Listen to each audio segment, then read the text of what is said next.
आज मैं आपको वैदिक पाराशर ज्योतिष चैनल के माध्यम से ग्रहों की विशेष स्थिति बताऊंगा। कौन सी ऐसी विशेष स्थिति है, कौन से ऐसे विशेष प्रभाव हैं, कौन से ऐसे भाव हैं जिसमें वह आपको सर्वश्रेष्ठ फल प्रदान करता है। अगर वह वर्षफल के माध्यम से आपको सर्वश्रेष्ठ फल प्रदान करता है तो आप चारों तरफ से उन्नति करेंगे, आर्थिक रूप से भी, सामाजिक रूप से भी, संतान की तरफ से भी। अगर वर्षफल के माध्यम से ग्रहों के भाव बदलते हैं और राशि परिवर्तन होता है, जैसा कि आप सबको पता है। और अगर ये लगन फल में मौजूद है तो इसको स्ट्रॉन्ग बनाने के लिए और हमेशा स्ट्रॉन्ग रहे, सक्षम रहे और कुंडली आपके अनुकूल चले, तो उसके लिए आपको क्या उपाय करने पड़ेंगे, इसके बारे में भी मैं आपको संक्षेप में बताऊंगा। नमस्कार।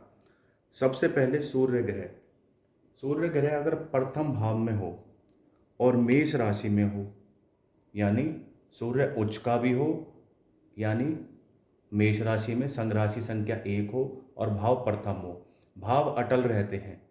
प्रथम भाव हमेशा यही रहेगा, द्वितीय यही रहेगा, तृतीय रहेगा, ये भावों की संख्या निश्चित है।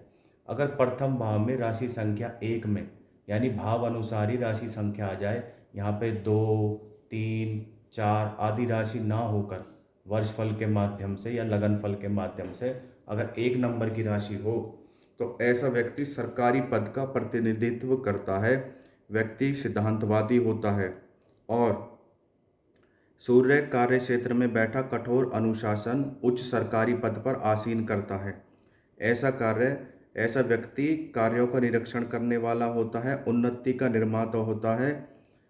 इसीलिए यश, कीर्ति, मान, सम्मान हर तरह की पद प्रतिष्ठा में वृद्धि करता है। सूर्य एक ऐसा ग्रह है जो स्थिर है, जो सक्षम है और इसे ग्रहों का राजा भी कहा जाता है। अगर प्रथम भाव में मेष राशि का सूर्य है, चाहे वह वर्षफल के माध्यम से है, तो मनुष्य अपने जीवन में बहुत कुछ पा लेता है। अब सूर्य उच्च का तो है, बली तो है, परंतु वह अच्छे फल क्यों नहीं देता। बहुत से कहते पंडित जी हमारा सूर्य उच्च का है परंतु वह सूर्य अनुकूल फल नहीं देता। तो आपको सूर्य संबंधित उपाय करने चाहिए। अपने से बड़े अधिकारियों का या समाज में मान सम्मान करना चाहिए, उनका आदर करना चाहिए। अपनी जो जोश की प्रवृत्ति है, अहंकार की प्रवृत्ति है, उग्र स्वभाव है, उस पर नियंत्रण रखना चाहिए। इससे सूर्य आपको अधिक से अधिक उच्च फल प्रदान करेगा। अब बात करते हैं उच्च के चंद्रमा की।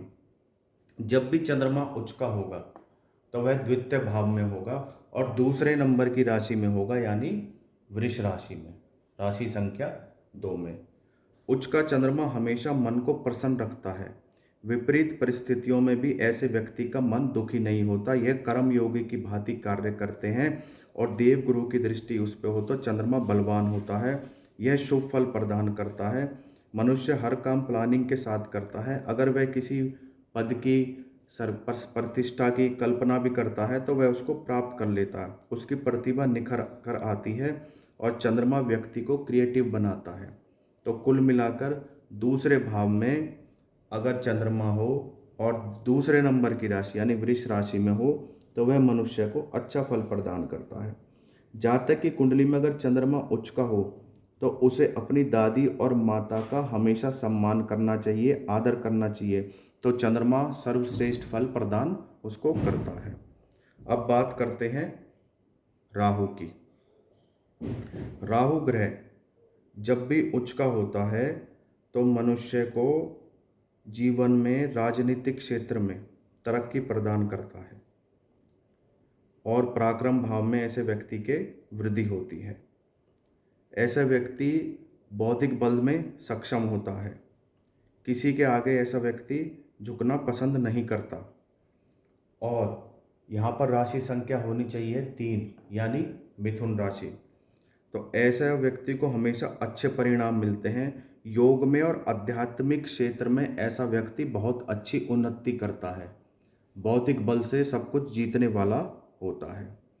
जब राहु को सर्वश्रेष्ठ और महाबली बनाने के लिए ऐसे व्यक्ति को जितना हो सके माता सरस्वती की आराधना करनी चाहिए और चांदी भी धारण कर सकता है।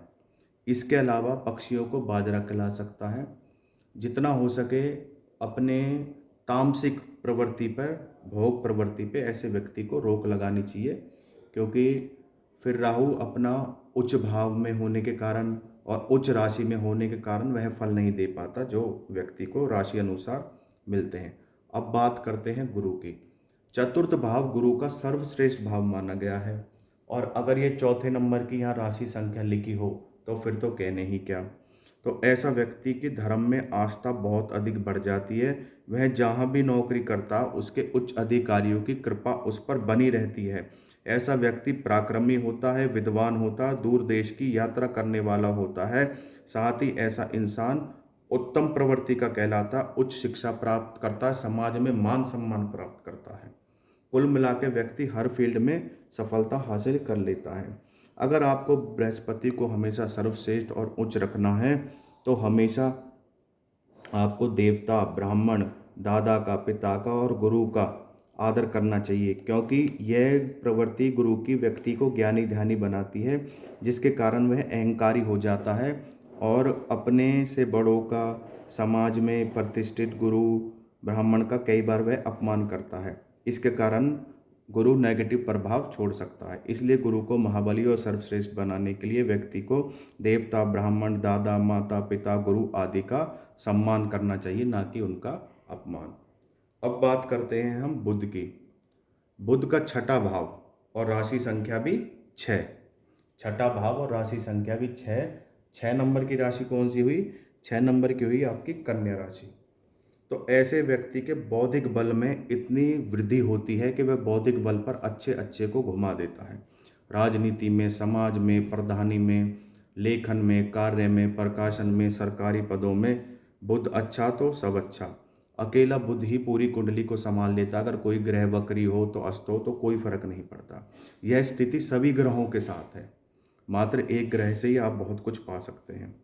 ऐसा व्यक्ति अपने कर्म क्षेत्र में सफलता हासिल करता, बुद्धि बल में समाज में यश और उन्नति पाता है। अब बात करते हैं सप्तम भाव की। सप्तम भाव यानी शनि का भाव। जब भी शनि सप्तम भाव में 7वें नंबर की राशि में उच्च का होकर बैठता है तो ऐसा व्यक्ति अपने घर बैठे ही धन कमा लेता है। यह विशेष अनुकूल होता है। इसमें चाहे महादशा हो, चाहे साढ़े सती हो, चाहे ढैया चल रही हो, व्यक्ति आर्थिक रूप से उन्नति करता है, समाज में तरक्की करता है। ऐसे व्यक्ति का आचरण शुद्ध होता है और सात्विक आहार खाता है और धन से मिलने की उसको पूर्ण संभावना रहती है। उसके सोर्स ऑफ इनकम बहुत अच्छे रहते हैं।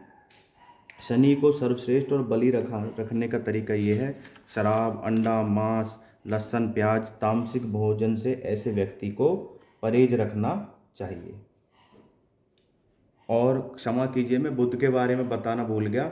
बुध को महाबली और सर्वश्रेष्ठ रखने के लिए व्यक्ति को कन्या का, बहन का, बुआ का आदर करना चाहिए, उनका सम्मान करना चाहिए, तो बुध सर्वश्रेष्ठ फल प्रदान करेगा। अब बात करते हैं हम केतु की। केतु कब सर्वश्रेष्ठ फल प्रदान करता है? केतु जब भी नवम भाव में होता है, 9वें भाव में, और राशि संख्या यहाँ पर 9 लिखी होनी चाहिए। नवम भाव तो अटल है, परंतु राशि संख्या भी 9 लिखी होनी चाहिए। तो ऐसे में व्यक्ति के अंदर वैराग्य, मोक्ष, तांत्रिक आदि क्रियाओं का कारक माना जाता है। ज्योतिष शास्त्र में केतु अचानक होने वाली घटनाओं को भी पहले ही पता लगा लेता है और ऐसा व्यक्ति को रंग से राजा बना देता है। व्यक्ति हर क्षेत्र में उन्नति करता है, समाज में उसका दबदबा माना जाता है, उसकी प्रतिष्ठाएं बढ़ती हैं। केतु को महाबली और सर्वश्रेष्ठ रखने के लिए व्यक्ति को गणेश भगवान की पूजा किसी भी रूप में कैसे भी करनी चाहिए और केतु से संबंधित उपाय करने चाहिए। अब बात करते हैं दसम भाव की। दसम भाव यानी मंगल का भाव। दसम भाव में मंगल सर्वश्रेष्ठ और महाबली माना जाता है, और अगर यहाँ राशि संख्या 10 हो तो फिर तो कहने ही क्या। अगर किसी की कुंडली में दसम भाव में मंगल चाहे वर्षफल के माध्यम से आया हो और चाहे लगन कुंडली से हो, परंतु राशि संख्या 10 होनी चाहिए, तो ऐसा व्यक्ति जन्म से ही स्वस्थ शरीर वाला और लंबी आयु वाला होता है। जमीनें बनाता है, जायदाद बनाता है, किसी का कभी ऋण नहीं लेता, अगर लेता भी है तो समय से पहले उसको चुका देता है। और ऐसा व्यक्ति डिफेंस सर्विस, फौज, पुलिस आदि सरकारी पदों में उच्च पद प्राप्त करता है। मंगल ही व्यक्ति को इतना ऊंचा ले जाता है जमीन जायदाद समाज सरकारी पद आदि के मामले में कि व्यक्ति की तरक्की भी दिन पे दिन बढ़ती रहती है। अब बात करते हैं हम द्वादश भाव की यानी शुक्र की। शुक्र जब भी 12वें भाव में होता है तो ऐसे व्यक्ति का वैभव में यश में और प्रेम में वृद्धि होती है। अगर ये लोग प्रेम विवाह भी करते हैं तो वह सफल होता है और वैवाहिक जीवन इनका बहुत अच्छा होता है। संतान की तरफ से सुखी रहते हैं, लग्जरियस लाइफ जीते हैं। इन व्यक्तियों को अपनी भोग वृत्ति की पे अंकुश लगाना चाहिए। अगर ये अपनी भोग वृत्ति पे अंकुश लगाते हैं तो शुक्र इनको सर्वश्रेष्ठ फल प्रदान करता है। ऐसे लोगों के पास आभूषण जमीन जायदाद विदेश से संबंधित कारोबार और ऐसे लोग बहुत ही तरक्की करते हैं। और अगर ये छोटा मोटा कोई व्यापार भी करते हैं तो उसमें भी ये लोग सुखी रहते हैं। आज मैंने कुंडली के आपको वो भाव बताए जिसमें कौन सा ग्रह कब सर्वश्रेष्ठ होता है और कौन सी राशि संख्या अनुसार होता है। अगर यह स्थिति मात्र 1 वर्ष के लिए भी बनती है वर्षफल के माध्यम से तो जीवन में एक ही ग्रह आपको बहुत कुछ दे सकता है। धन्यवाद।